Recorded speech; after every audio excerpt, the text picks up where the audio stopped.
Gilmarzinho explica os fascismos. Eu gosto de colocar no plural para chamar a atenção de que o fascismo ele tem as suas variáveis, ele tem as suas modalidades. Então a gente tem o fascismo puro, que é o que ocorreu na Itália, de Mussolini. A gente tem o nazismo, que é o fascismo que ocorreu na Alemanha, de Hitler. A gente tem o franquismo, que é o fascismo do general Francisco Franco na Espanha. E a gente tem outras vertentes menores, né, como o salazarismo em Portugal, por causa do governante Salazar. O que a gente tem de comum, né, em todos esses regimes? Primeiramente, são regimes autocráticos ou ditatoriais. O que eu quero dizer com isso? No regime autocrático, tudo depende exclusivamente daquilo que passa na cabeça do governante. É ele quem decide qual vai ser a política econômica, aquilo que você vai ler, aquilo que você vai ouvir. Ou seja, são regimes que tentam de todas as formas diminuir ou acabar com a dimensão crítica das pessoas, né? Tentam passar uma visão obtusa, e essa visão obtusa, obviamente, é tudo aquilo que eles pensam. É um regime também pautado no nacionalismo. Cuidado, porque quando a gente coloca o nacionalismo, né, dessa forma, a gente tem que tomar cuidado, porque ser nacionalista, ter um sentimento cívico, gostar da pátria, não é algo ruim, muito pelo contrário. Mas quando esse sentimento extravasa, extrapola as barreiras do bom senso, ele se torna perigoso, né? A gente vai ver aqui ao longo das aulas como que isso trabalhou a mente das pessoas para justificar algumas atrocidades, entre elas, como por exemplo o Holocausto na Alemanha. Tipo, os alemães e austríacos, né, de uma raça superior, são superiores e têm o direito de exterminar com as minorias, por serem consideradas inferiores do ponto de vista da genética, digamos assim, né? Então, ou seja, se isso não for efetivamente trabalhado, vira histeria, e histeria, obviamente, que não é bom para ninguém. Bom, o símbolo é esse aqui, é o que vai surgir na Itália de Mussolini. Veja, você tem um feixe de varas com um machado. Ou seja, uma sociedade unida, coesa, né, que envolve um governo forte. Ou seja, uma sociedade que vê nas potencialidades desse líder a chance, né, de sair daquele quadro de crise institucionalizada que a gente vai ver mais pra frente, né? Então é aquela coisa assim, que já virou bem clichê, né? Unidos venceremos, ou tipo, você consegue quebrar uma varinha, mas um feixe de varas você não consegue quebrar. Então, tipo assim, a sociedade que se baseia em valores individualistas, ela é frágil. Uma sociedade que se baseia em valores coletivistas é forte. E vamos por aí. Bom, antecedentes. A coisa mais bacana que se tem na história, e a história ela só fica atrativa, ela só fica emocionante, quando a gente tem a capacidade de tentar compreender, né, o que leva as pessoas a se comportarem de determinada forma. Então, para isso, a gente tem que ter uma certa capacidade de abstrair algumas coisas, de tentar se transportar no tempo e tentar pensar com a cabeça daquelas pessoas naquele momento histórico específico. E aí, quando você consegue fazer isso, a história ela fica muito mais atrativa e ela fica muito mais fácil de ser compreendida. Então, vamos lá, os antecedentes. O que as pessoas viviam naquele momento que fez com que elas justificassem esses governos autocráticos? Primeiramente, crise econômica. No caso da Itália, você tem a crise por causa de uma reconstrução pós-Primeira Guerra Mundial, né? Ou seja, a indústria, a agricultura está tudo falido porque todos os esforços nesse momento são para reerguer as finanças do Estado. Do outro lado, você tem um cenário bem interessante, bem importante, que é essa ameaça vermelha. Vamos fazer então um recorte dessa crise antes de 29 e pós 29. Eu não vou dizer, obviamente, que a Rússia, agora a União Soviética, vive uma crise, vive uma situação confortável porque não é confortável, mas obviamente que a reconstrução que a União Soviética está vivendo, que a Rússia está vivendo, é diferente da reconstrução que a Itália está vivendo. A Itália, a Rússia, ela está se reconstruindo da guerra civil, que foi aquela, né, que foi implantada, que foi instaurada por ocasião da implantação do socialismo. Né? Então Lenin, no primeiro momento, ele está envolvido nessa reconstrução interna, que não tem a ver, né, pelo menos diretamente, com as destruições causadas pela Primeira Guerra Mundial. Pós-29, como a crise de 29 é uma crise das economias de mercado, e como a União Soviética praticava uma economia, como é que eu posso dizer, planificada, digamos que a economia soviética ela não estava devidamente globalizada, né, como as demais economias. Tanto que o crash do Wall Street, o crash da Bolsa de Nova York, não atingiu diretamente os russos. E aí você tem na cabeça do europeu o seguinte pensamento. Você tem uma crise de ideais, né, crise dos ideais liberais típicos do capitalismo. Você tem uma crise econômica. E aí, de repente, esse socialismo começa a se apresentar como uma possível solução para os males do capitalismo. Então, entre um capitalismo decadente e um socialismo em expansão, surgem, digamos, outras soluções. Soluções, uma espécie de terceira via, como diz, entre o capitalismo decadente e o socialismo em expansão. E, obviamente, que essa terceira via, ou essa via do meio, tanto faz, vai ser exatamente o fascismo. Bom, características do fascismo. O que ele recusa? Primeira coisa, a democracia. Veja bem, na opinião desses fascistas, a democracia é ruim porque muitas vezes, talvez, em vez de unir a sociedade, ela divide. E por quê?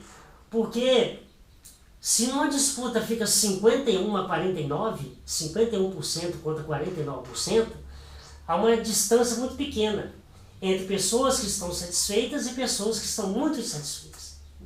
Então, na verdade, você tem uma divisão. A democracia, na opinião dos fascistas, divide a sociedade ao meio.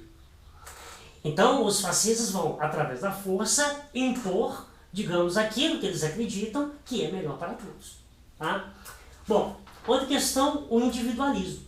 Né? O individualismo que vai exatamente contra o símbolo do fascismo, que é essa ideia de uma sociedade coesa. Que história é essa de que eu decido a minha vida e o resto da sociedade que se dane? Não é assim. A gente tem que tentar arrumar uma solução que agrade a todos. Obviamente, se não for pela compreensão, é pela imposição. Agora, o que eu falei, se eu falei que isso é bom, você acredita que isso é bom. Senão, você vai sofrer todas as retaliações possíveis, caso discorde daquilo que é bom para os outros. A sociedade liberal, na verdade, ela faz coro à ideia da democracia e à ideia do individualismo.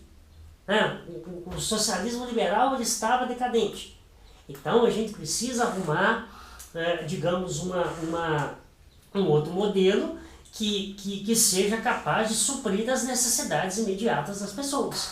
E já está provado que o socialismo, ou melhor, que o capitalismo, não era esse regime. Uma outra coisa muito interessante, o intelectualismo. Como que a gente nega a nossa capacidade de pensar, de raciocinar, de ser inteligente? Na verdade, na opinião dos fascistas, o grande problema desse intelectualismo, do racionalismo, que ele inibe, né, digamos, a nossa capacidade de revidar. Ele diminui a nossa capacidade de retaliação. A gente é ofendido, mas a gente não faz nada para não criar conflito.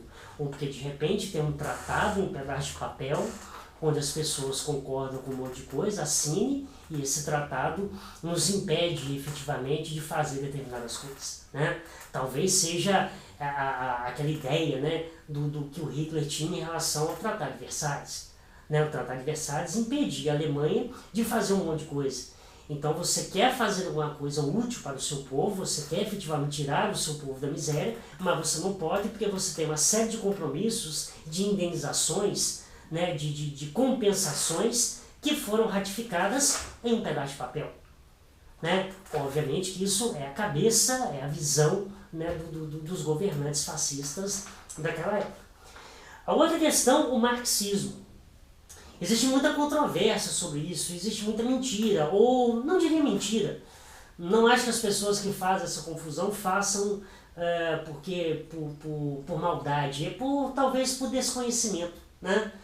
Porque quando ligam o nacional-socialismo, né, faz uma ligação do nacional-socialismo alemão, que aliás aqui dá o nome à sigla de nazi, confundem com o marxismo, e não é a mesma coisa, não é a mesma coisa. O fascismo é um regime que foi criado, entre outras coisas, para combater o socialismo, aquela expansão do socialismo que eu falei agora há pouco. Então a gente vai trabalhar mais isso aqui quando a gente estiver vendo o nazismo na Alemanha. Muito bem. Os fascistas da Itália. Primeiro aspecto, a Itália como potência de segunda. O que isso quer dizer? Lembre-se que na aula sobre Primeira Guerra Mundial, a gente falou muito de alemães e de inglês, mas falou pouco dos italianos. Os italianos também estão muito envolvidos nesse processo, naquele processo de formação de aliança. E a Itália, no primeiro momento, ela estava do lado dos alemães. Mas a Itália tinha algumas pendências territoriais com a Áustria, que está do lado da Alemanha. Então a Itália foi convencida a mudar de lado, tentando, talvez, almejando no futuro, resolver essas questões territoriais com a Áustria. Então, tipo assim, em termos, em algumas circunstâncias, né, os italianos e os austríacos eram inimigos. Guerras que resultam lá desde a unificação dos países, lá em meados do século XIX. Então, tipo, eu não vou ficar do lado com quem eu tenho algum tipo de atrito, né? Então a Itália ela muda de lado, ela passa para o lado dos ingleses. Só que na verdade aquilo que foi prometido para ela quando ela muda de lado não foi cumprido. Então ela se sente potência de segunda porque ela está do lado do vencedor, mas ao mesmo tempo ela não teve compensação nenhuma.